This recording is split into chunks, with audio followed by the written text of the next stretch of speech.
Welcome to the How to Be Awesome at Your Job podcast, the show where brilliant professionals share how to sharpen the universal skills required to flourish at work. Enjoy more career fun, wins, meaning, and money with your host, Pete Makaitis.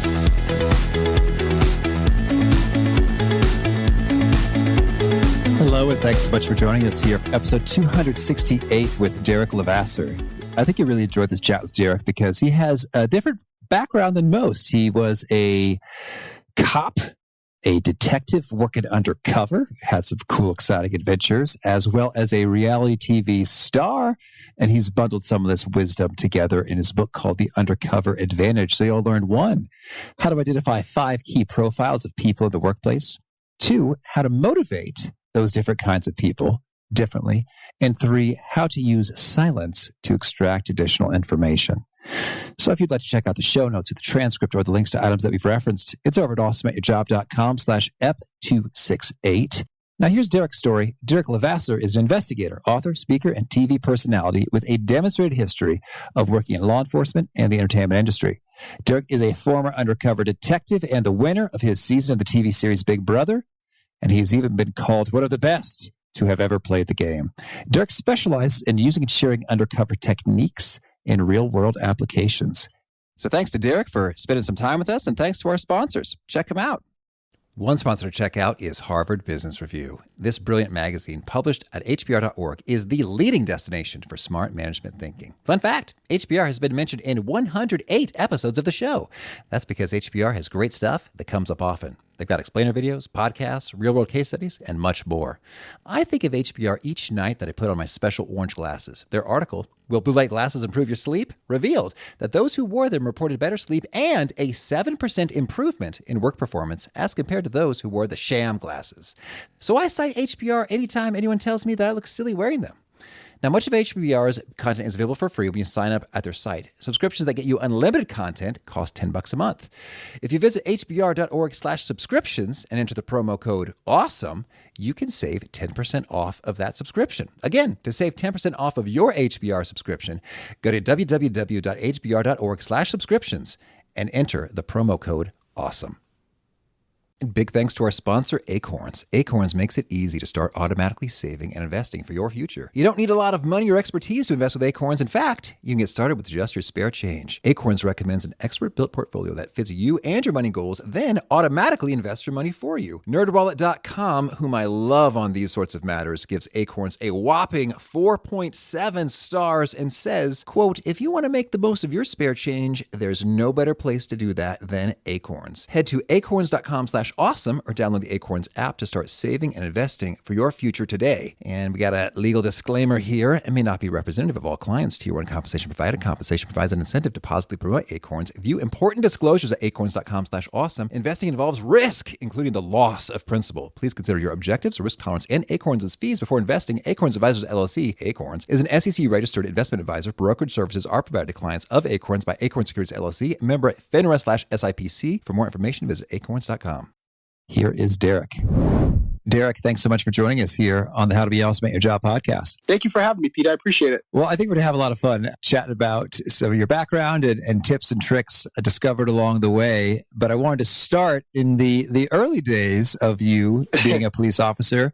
I understand that you started so young. You were too young to buy your own bullets. What's the story here? Yeah, that's true. I was hired at 20 years old. In Rhode Island, you can actually buy a firearm at 18, but you can't purchase ammunition until 21, which is odd, but that's the way it is. So fortunately, I was able to get my ammunition through the department. But as far as like recreational shooting, I had to wait till I was 21 or go with somebody who was certified. So now, with you started at 20, is that kind of... How many cops start at 20? Back in 20, 30 years ago, that was more of the norm as far as guys coming straight out of high school and doing it. Today, it's a little bit rarer because in most cases, you need to have a bachelor's degree before you can even apply. When I applied, it was only an associate's degree. And it's a weird story. I came home for the summer. I was playing baseball. I was in between my sophomore and junior year. And the police chief at the time had known me as a kid and said, hey, why don't you apply? And there was a couple hundred people applying. I was pretty good at tests, pretty good at interviews, and I actually finished first out of the entire class. So at the end of it, he said, listen, although I didn't expect this, you finished number one out of everyone. So I really have no other choice but to offer you the job. And I hope you don't let me down. And fortunately, it was a big change in my life and for the better. And it changed my whole perspective on how I looked at things. Well, that's cool. And so now you have a fair bit of undercover experience in your background, and which forms the basis of your book title, The Undercover Edge. So maybe you could sort of excite us civilians with a tale of a big undercover operation and what it's like in real life. That's a good one. I mean, I've done everything because of my age when I got on. I started undercover work when I was 21, and I had the opportunity to work in a lot of different capacities. I was a bartender, a bouncer, a drug dealer, a college student. I think at one point I was even a high school student. So I played a lot of different roles, but I guess if I had to pick one that stands out to me the most, probably my first one. It was my 21st birthday. I was literally in a hotel room, had just celebrated the night before, so you can use your own imagination what that entailed. And I got a call from the chief of police, and he said, Derrick, I need you to come to the station. And brought me to the station and said, listen, there's this organization at one of our local universities that's pushing a lot of drugs. We want you to go in there. We want you to pretend you're a student and a lacrosse player and see if you can find out who's involved and where they're keeping the drugs. So I linked up with the university. I was there for a little bit, and we ended up catching all 11 students that were actually selling date rape drugs and cocaine to other students. And it was a big issue on campus. And the irony of all of it was less than a year prior to that, I was at school doing the same things that I was doing undercover. So while I was undercover, at these parties, talking to these students in their dorm rooms, I'm sitting there thinking to myself, here I am, took this job as a cop to get out of college and start making some money, and look at this, I'm back at school playing Madden in the dorm room. Okay, so just to be clear, you do the same things as in playing Madden, not selling date rape drugs. Yes, let's definitely clarify that. No, it was definitely one of those things where to familiarize yourself with these people, again, regardless of what they were doing, you have to develop common rapport with them. And in this case, it was playing video games, talking about sports, talking about lacrosse. And that's what opens them up to you and makes them more easily accessible, both as in communication and to personally understand them.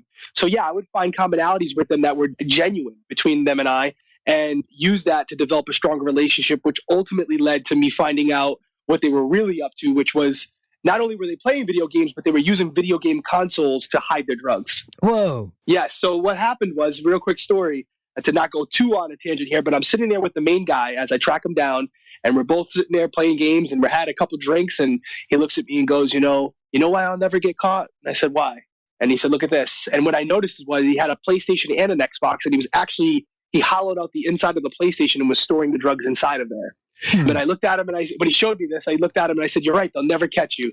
And the next morning, his dorm room was getting knocked down by the SWAT team to come in and get him. So yeah, that's kind of how it went. I mean, again, I will say that not every person, sometimes good people make bad decisions. And I don't necessarily think these were the most, worst criminals in the world, but they were people that were creating problems for other students. And regardless of the severity, depending on your own personal opinion, you got to get those guys out of there. And unfortunately, we were able to do that. Right. Yes. Well, fascinating. So then let's dig into it a little bit. So in your book, The Undercover Edge, that's kind of your premise, right? Is that there are a number of skills that you pick up and develop in your role as an undercover police officer that have broad applicability to professional environments and others. Well, I'll let you do the talking. What's the book all about? Well, I mean, it's a couple of things. The main thing is what I found in working undercover and just as a supervisor in law enforcement is that there's a lot of applications that we use that can be used in business environments, both at home and at school. So I was on this show called Big Brother. I don't know if you're familiar with it.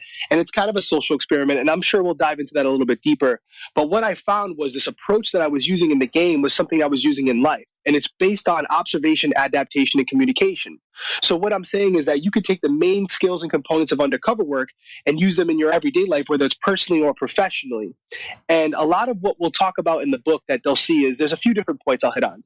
You can use the power of observation to create a profile, the effect of using silence to extract and evaluate information, the subtle benefits of interpreting body language and developing your own sixth sense, and the importance of self-awareness and adapting to your environment. There's a lot of things in there. And I also want to dive into developing a personal ops plan with a defined mission. Again, I'm using a lot of police lingo, but what I found is that regardless of what setting you're in, it works. And another thing I want to elaborate on, when I was at the police department, I applied for the FBI. and I wanted to diversify myself. So I went back to school after getting my bachelor's degree, and I got my master's degree in management. And as I was going through the school, which was completely different from law enforcement, I was learning that although the situations they were giving us were different, the premise of what was actually taking place was the same. And although their approach worked, I found that my approach to undercover work was just as, if not more effective in some situations. Because think about it for a second. Big Brother, are you familiar with the show at all? I saw the premiere. And so I know you're a big deal and you're one of the greatest to ever have played the game. But some of that, unfortunately, is lost on me. But well, let me break it down like this. The most simplistic way of saying what Big Brother is. Big Brother is a social experiment that involves being put into an environment with multiple people from different genders, different races, different ethnicities, different beliefs, and you're all going after a similar goal. But in some cases, there's only one position for that. There's only one spot for that position. So if you think about what that really entails, it sounds a lot like work to me. It's not just Big Brother, the TV show. So whether you seen me on that show or not, the way I conducted myself in that house and, that social environment, the way I was able to build relationships with everyone and find out their motives through, their verbal and nonverbal behavior ultimately helped me win. And what I'm saying is Big Brother is not just a reality show, it's proof of concept. So if you can take that same approach and apply it in a business environment, whether it's sales or security, whatever it may be, you can have the same type of success, although it may not be a $500,000 prize. It may be a promotion or acknowledgement from a supervisor. It could be that simple. Now, to recap, for Big Brother, you sort of stay in the game by getting the votes, right? You're not voted off, you're voted to retain. That's kind of the basic premise? That's the basic premise. Yeah, every week someone's voted off the show, and it's usually derived around who people can trust, who they can't trust, and how you present yourself in a way where people don't find you threatening and they're more open to working with you long term. And again, think about that. Where else would that be a good thing to have? In a work environment. If you're leading or you're trying to build better relationships with colleagues or supervisors, having them believe in you and trust you is a prerequisite to creating any type of cohesion within that organization. Okay, cool. Well, so then walk us through a little bit about that sort of, those three core tenets. So there's observation leads to adaptation, leads to communication. How do we sort of think about that in broad strokes? Well, you think about it this way. A lot of people go into a situation and they want to put their best foot forward, right? So when you go into a situation, the way I approach it, and I'll give an example because it's always better to paint a visual because that's how I am. How to be awesome at your job. That's the name of this podcast, right? Well, before you even get into your job, you have to go through the interview. And a lot of people would go into a work interview and say, you know what, I'm going to go in there and I'm going to highlight the best things about me and hope that those are in line with what this company is looking for. Okay. Well, I would say that that's not the best approach. The best approach would be to research and gather intelligence on the organization that you're applying for and find out what they're about so that you can highlight attributes that are in line with their core values. So take the time, read their mission statement, find out their philanthropic efforts, and then maybe highlight the things that aren't maybe your strongest points, but are still in line with who you are and are more enticing to them as a future employee. And I'll give an even a deeper example. Now I'm doing this podcast. I do a lot of interviews for the TV show on Discovery ID and for this book. And even though I'm doing a lot of them, I always take time to look into it. So with you, Pete, I know that you always went to Danville Public Library with your dad, and you always wanted to find out more information. You were eager to learn. And again, it may seem like a minor thing, but by taking 5 minutes to learn a little bit more about you than just coming into this interview and being reactive, I'm taking a proactive approach. So I already have a similarity or familiarity with who you are as a person, and can adapt my approach to be more in line with who I think you are as a person. And that's just over the phone. If I'm in person with you, I can actually look at your mannerisms, how you conduct yourself, and adapt my approach even further so that when we do start to communicate, I'm communicating with you in a way that you'll be more receptive to what I have to say, and I can elicit the specific response that I'm looking for. Okay, cool. So understood then in terms of it's not so much like this is my best stuff, what do you think, but it's rather, all right, this seems to be what you're into, so this is what I'm going to share because it's in alignment with that stuff. So that makes great sense. So I'd love to dig a little deeper then. Let's say if we're in person and there's sort of mannerisms and things to observe and adapt to, could you give some examples like what might be the kinds of things that you pick up on and would seek to adapt to? Right. Well, I've been fortunate enough to go to a lot of interview and interrogation schools, and some of those schools concentrate on human behavior and the psychology behind it. And what I'll say to start off is anyone who tells you that there are certain behaviors that everyone displays that automatically mean a certain thing, they're lying to you. It's not the case. It's not the case. There's no universal behavior that automatically means a certain thing. So what I would say is that when I'm in person with you, the first thing you have to do is develop a baseline with that person. And when you develop a baseline, you're learning what's normal for them. And you're observing their behavior to see what tics they have as a person, because some people will look you directly in the eye and talk to you, and that's just how they talk. And some people are more introverted and they'll just kind of look away because that's just who they are. It doesn't necessarily mean they're lying. So by developing that baseline with you, Pete, I would determine which are natural mannerisms, both physically and verbally, because you may have a tone or an inflection to your voice that may sound a certain way to certain people, but by hearing it on a normal basis, I can develop how you are every day, and that's my baseline. So then from there, when you're trying to figure out someone's motive or agenda or how they feel about a certain conversation, you start asking controlled questions or specific questions to that area that you're trying to discuss. And what I would do is compare the behavior that you display at that point, both verbally and non-verbally, with the baseline that I know you normally represent. So if you show signs of anxiety or a lack of interest based on your tone or your body language, I can use that to adapt the conversation to keep you where I need to keep you. And as far as specifics, there's eye movement. You know, some people will look directly at you when they're talking to you. Some people look away. There's scientific information that suggests, you know, the right side of your brain is the creative, the left is the logical. And when people are lying to you or nervous, they will have a tendency to look to the right because they're creating. Right? Yeah, to their right. They're right. To their right, correct. Okay. Because they're creating a sound or visual as opposed to looking to their left where they'd be pulling from a memory. Again, that's not with everyone, but that's one little thing you could look at. Some people are very steadfast and they're not bladed when they're looking at you. They just, you know, they're squared up shoulder to shoulder with you. Now, if they start to blade away from you or are looking off in a certain direction, and that's not normally what they do, that's a cue that I would pick up on. Finger tapping, toe tapping, rubbing of the legs, the arms, looking off in the distance, their inflection changes. Are they excited? Are they lowering their voice? What is that in comparison to what they normally display? And that's the key thing here, is what they normally display. You can't go into a conversation with someone you just met and automatically discern what their motives are. You can get a general idea very quickly, but the longer you have with them and the more conversations that you're involved in, the more accurate your assessment will be. So yes, you can apply it in a social environment when you first meet someone, but it's more beneficial in a controlled situation where you're working with them on a daily basis. And let's say you're in charge of a team and you have 7 guys that work for you, 7 men and women. You can develop a profile on each one of those individuals so that you're not communicating with them with a blanket speech.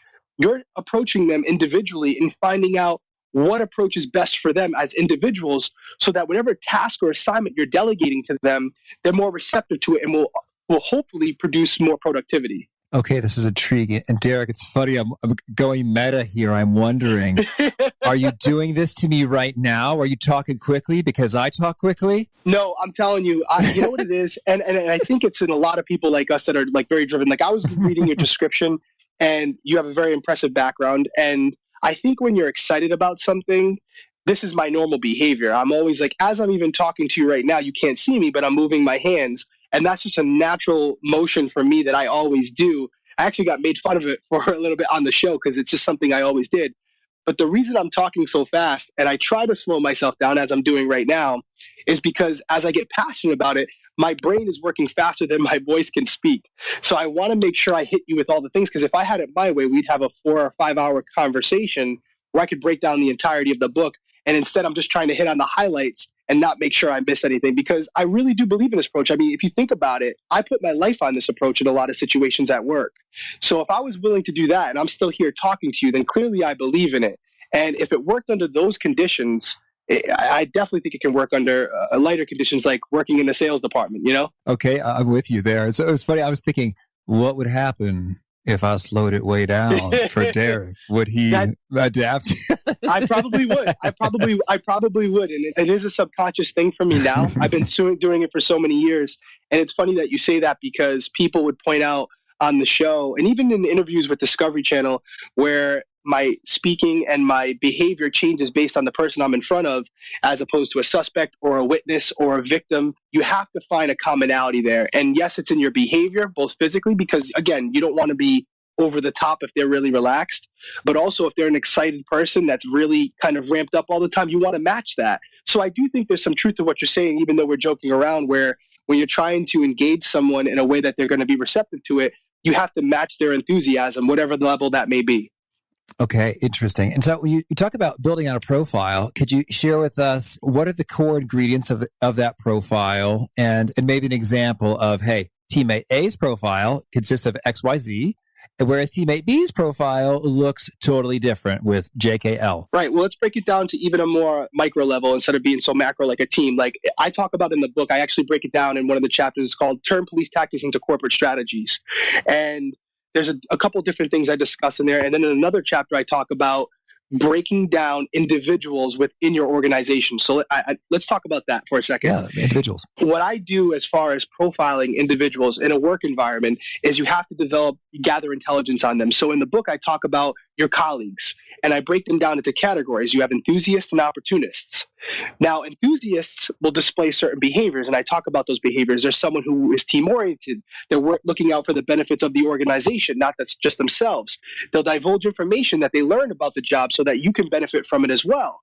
They're more of looking out for what's going to benefit not only them, but the entirety of the company, whereas an opportunist is someone that would display the behavior of keeping information to themselves. When you walk into a room as they're talking with other colleagues, if they're talking about something that may be about you or about something they don't want you to hear, they'll immediately change the topic, or they just stare off into space like they weren't talking before you walked in, which is something I think we can all relate to. There's someone who, instead of getting ahead on their abilities, they'll rely on nepotism, and they'll frequent with managers and supervisors in order to get ahead through favoritism as opposed to on their own merit. These are people that you have to categorize and you have to profile so that you can learn how to work with them, because the unfortunate truth is you can't choose who you work with. In some situations, you're going to be forced to be in a team environment with opportunists, and you have to know how to accomplish your personal missions as well as the organizational goals, while also keeping them in line, knowing what their motives really are. And that's the colleague side of it. Then I talk about supervisors and managers. In supervisors, you have politicians, delegators, mentors. Those are some of the three main people you want to look out for. So with politicians are exactly what it sounds like. They're the type of supervisor who is not going to really help you out, but when it comes to receiving accolades or standing in front of the class or standing in front of the organization and saying why they accomplished whatever goal it was that they accomplished, they're going to speak about how they were able to lead you in order to do that, even though they didn't put any of the effort in. Delegators are pretty self-explanatory. These are the type of people that aren't at the top of the food chain, but are still mid to high level management. And what they do is they get assignments from their bosses, and instead of doing them themselves, they'll come to you and say, hey, Pete, do you have a second? And you may say, hey, nah, I'm working on a couple things right now. And they'll say, okay, well, when you have a second, can you complete this Excel sheet for me? But then they'll follow it up with, by the way, if you could have that to me by Friday, it'd be really appreciative. So it just went from a favor to an assignment with a deadline.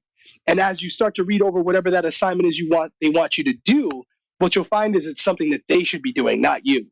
So again, these are people you have to watch out for. Mentors, I won't dive into that too much. You talk about mentors a lot in your podcast. The mentors are the people you want to find, and they're rarities. You have to find people who are leading the team, but also in the way in which they lead is benefiting you and your personal development in whatever profession you're in. And so by going back and actually categorizing these individuals, profiling them based on the behavior they display, you can conduct yourself in a way that's more conducive to whoever you're dealing with. And that's what I'm talking about. I'm not saying to dehumanize them, but to understand who they are and what their motives are will allow you to adapt your approach with these individuals and communicate with them more effectively so that, yes, you're accomplishing the goals of the organization, but also your personal and professional goals.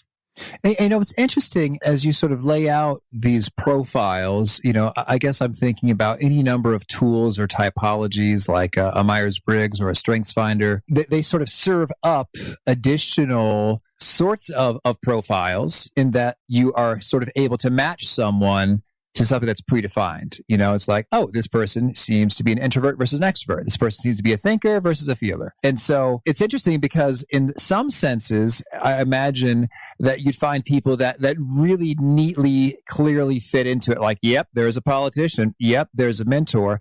And others is like, I don't know if I could put them neatly into any of these three, but I do see maybe some other trait characteristic profile being exhibited. So it strikes me as it can be quite valuable then to avail yourself to many potential tools, typologies, categorizations, so that you can recognize a profile when you see it all the faster. Absolutely. And you make a great point right there where not everyone is going to fit perfectly into one of these categories, but this is a generalization and an overview of some of the behaviors you should be looking for. And instead of just saying, hey, this is what you should look for, I wanted to give people real examples, something as they could start off with a foundation. And as you progress within that organization or the company or whatever role you're in, you will develop your own categories as well of people, and they may fit into certain areas based on whatever profession you're in. So that expansion from 5 categories could be to 8 categories. And again, it's going to be more of a subconscious response. But as you learn where these people fit, and it may be a hybrid between two, you can adapt your approach to be more effective to working with them. And see how it's more reactive. It's all about being reactive. A lot of people will go in there and try to force however they want things to go on people. You have to be willing to be receptive to what you're getting and roll with those punches to be more effective, because sometimes you're not going to be able to fit a square peg into a round hole.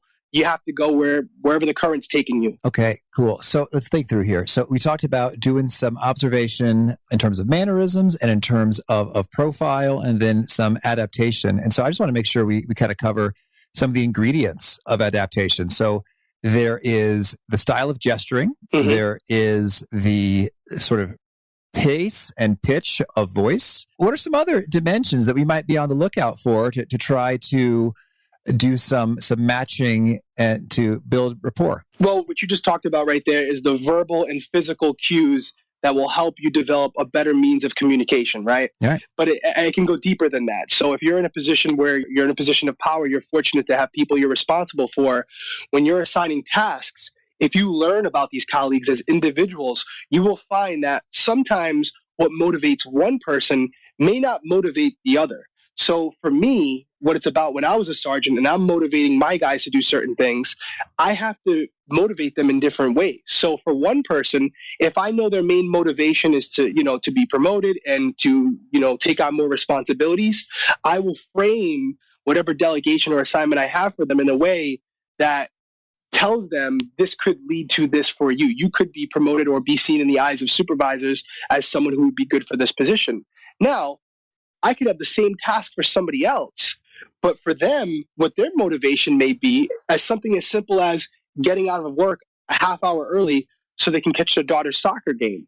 So for that person, because I know who they are and I know their family dynamics and I've taken the time to get to know them as an individual, I may say to that person, hey, you know what, Susan, if you're able to complete this assignment, I'd love to get you out of here a half hour earlier just so you can get to your daughter's game. And I promise you, in most cases, not only is Susan going to complete that assignment on time, but it's going to be more accurate than it's ever been because she doesn't want you to have any issues while she's gone because she knows you're doing her a favor.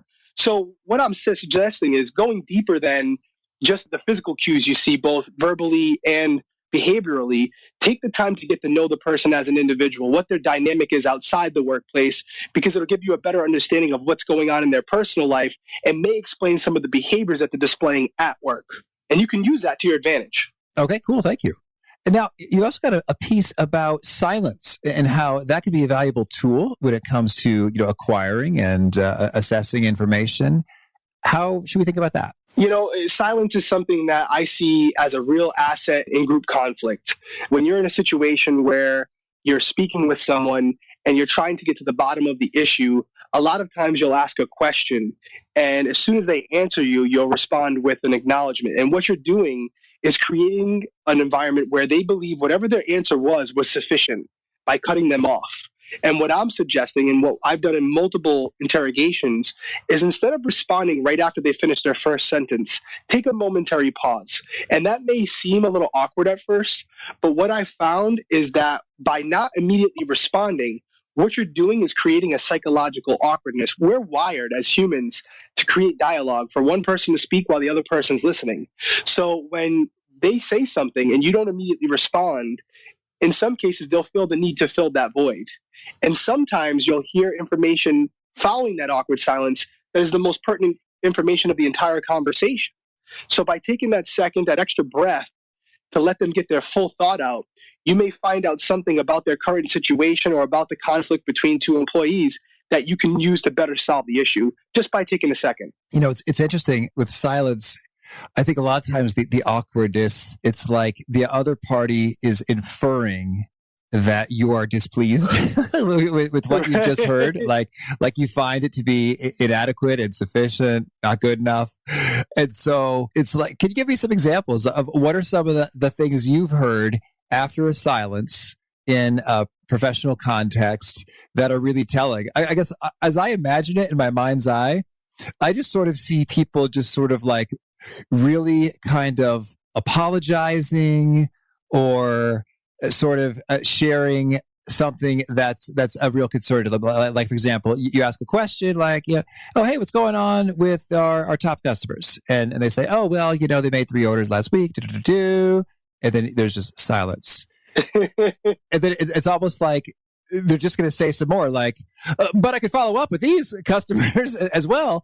It's interesting. It could go in any number of directions. So yeah, lay on some examples for us. Well, to what you just said, my response would also be, what do you have to lose? Because the worst case scenario is that the information they're going to give out after that may not be as important. It may just be something where they feel they need to fill that void, and they're just giving you some more information that really is kind of inferred just by what they initially said. However, taking that extra second may divulge something. I'll give an example in my profession, which was law enforcement.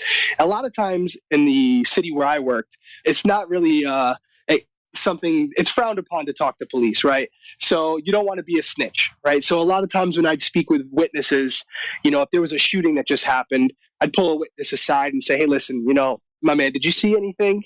And they'll look around and see who's looking, and they'll say, nah, I just heard some shots, and that was really it. Okay. And I'm just writing. I'll pretend like I'm writing, even though I'm not really writing much. And I'll look at them like, go on. They'll look around a little bit more because now if I would have said to them, okay, thank you, and walked away, they're not going to divulge any more information, right? But by looking at them and kind of waiting for their next sentence, they may say, you know, it might have been a red car. It went northbound on Broad Street. But man, that's all I know. That's all I know. I don't know anything else. And I'll write that down and look at them again. And you sure? That's all you know? And I'm with my eyes, I'm saying, are you sure? And they can tell. They can tell that you're not satisfied and that you know they saw more. And then they might finish off with, the first 3 digits might have been 353, but that's it. And then they'll walk off. And then they'll walk off. And again, is it a foolproof plan that's going to work 100% of the time? Absolutely not. But by not taking advantage of that technique, you'll never know. And you have nothing to lose except looking a little awkward by staring at them for a second. But what you could gain, the reward from taking that second, may be critical to solving the case, or in a business environment, may be critical to finding out what the root of the issue is so that you can really attack it and you're not just putting a Band-Aid on it. And I'm intrigued. You know, I think sometimes what that is likely to reveal are just sort of the worries or insecurities of the person you're talking to, which might just be helpful in terms of, you know, knowing your people well and being able to motivate them and reassure them and address any of their worries in terms of, because it's almost like the silence seems to suggest a little bit of like, I am not completely satisfied with what you have shared, so say more.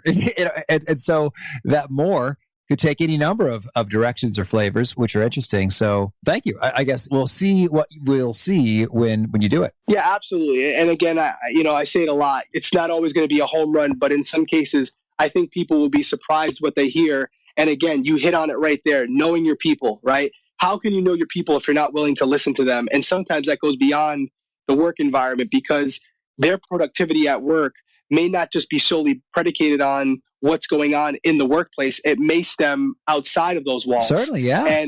And as a leader, as a position of authority, yeah, you may think that it starts and ends when they walk in that building, But the reality is sometimes people carry over what's going on at home into the workplace. And again, as a leader, I think it is our responsibility to dive into those issues and to find out what it is. You may not have to be their therapist and fix those issues, but understanding what they're going through and sometimes being empathetic to it, it will help you better communicate with them so that even though they have something going on at home, they can still get the job done because you're relating to them in a way that they feel like you understand what they're going through. Good, thank you.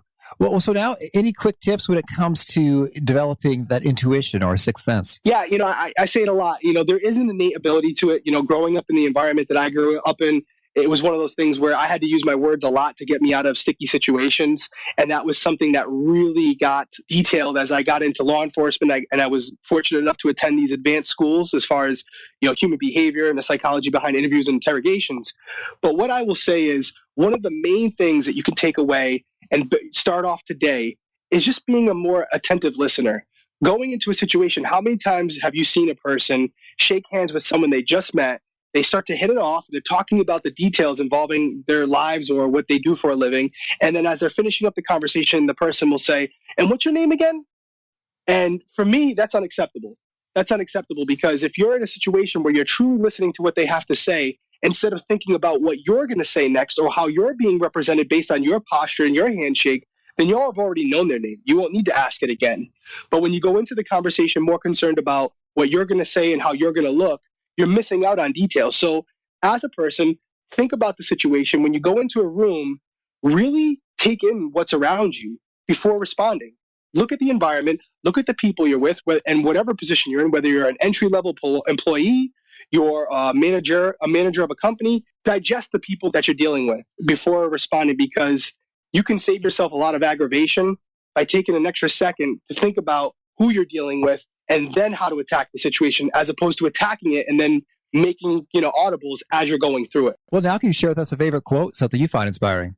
I will say, "Dream as if you'll live forever, live as if you'll die today" by James Dean. And I would say another quote, and I don't know who actually said it, but it's "Fate said to the warrior, you can't withstand the storm.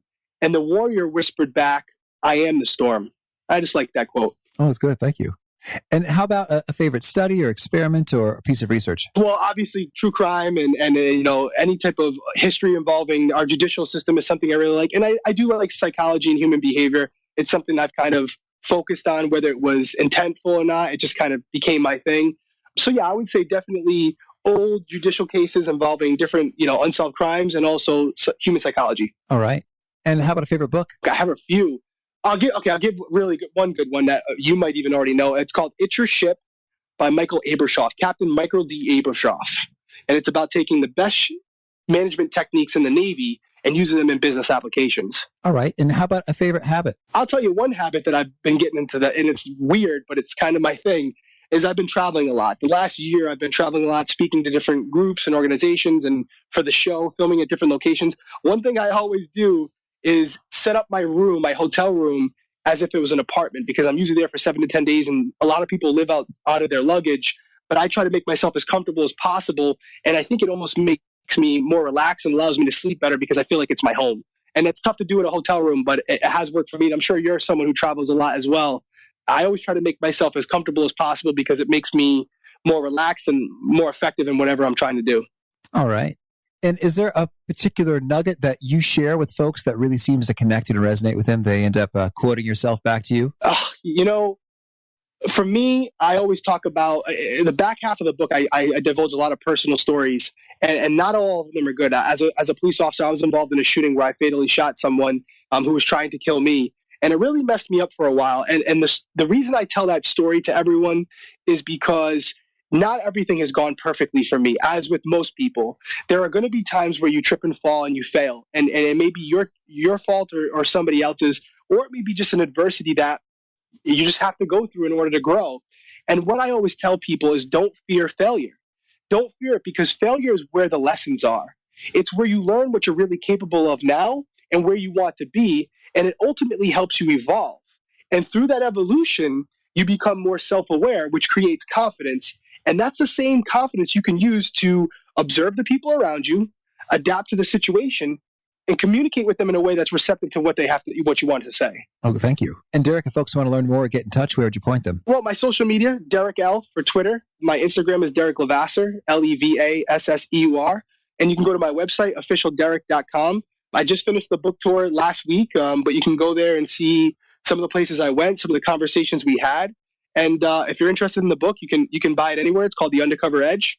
It's available Barnes & Noble, Amazon, all the big brick and mortar stores and online. Okay. And do you have a final challenge or call to action you'd issue to folks seeking to be awesome at their jobs? I would say people out there, I think something that I've learned on this book tour is that books are becoming less and less used as tools. People are relying on, speakers and stuff like that. People like you and I, books are where the real advances are. And anytime you buy a book, if you get one thing out of that book that advances your personal growth, then the book was worth it. And I would say read as much as you can and surround yourself with good people who are enthusiastic and who have big goals, because that's contagious. And you'll find yourself doing similar things if you surround yourself with those types of people. All right. Well, Derrick, thanks so much. This was a whole lot of fun getting a fresh perspective on the great stuff. So I hope that you are having a whole lot of fun and using your undercover edge in all kinds of good, wholesome, fulfilling, rewarding, interesting ways. Thank you very much, sir. I appreciate having me. I really like Derrick's take on silence. And, it doesn't even need to feel like you're interrogating someone or you're using a trick or a Jedi move, so much as you're actually often doing people a favor, giving them an opportunity to finish their thought, giving yourself an opportunity to get in more of a habit of listening, as opposed to waiting to say the thing you want to say right away as soon as you can say it. So I think that's a pretty smart move on multiple occasions, is to allow that extra bit of silence. I hope you dug that and other perspectives from Derrick. Again, if you want to check out the show notes, the transcript, the links to items we've referenced, it's over at awesomeatyourjob.com/F268. And if you have not already, I would suggest you push the subscribe button in your podcast player of choice, because if you do so, you'll hear from folks like our next guest. It is Ben Hardy, and Ben is the #1 most read Medium writer ever. And he's got some perspectives about focus and willpower and making it happen and learning and goal attainment. Really good stuff from a very thoughtful guy. So I hope to catch you there. Peace. Thanks for joining us for today's episode. To get the most out of this conversation, visit awesomeatyourjob.com to find today's show notes, transcript, and infographic summary cheat sheet. For more entertaining professional skill sharpening, be sure to subscribe to catch the next episode of How to Be Awesome at Your Job.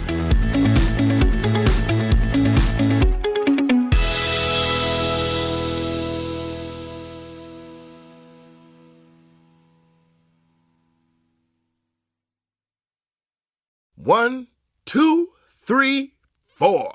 Those are numbers. But you already knew that.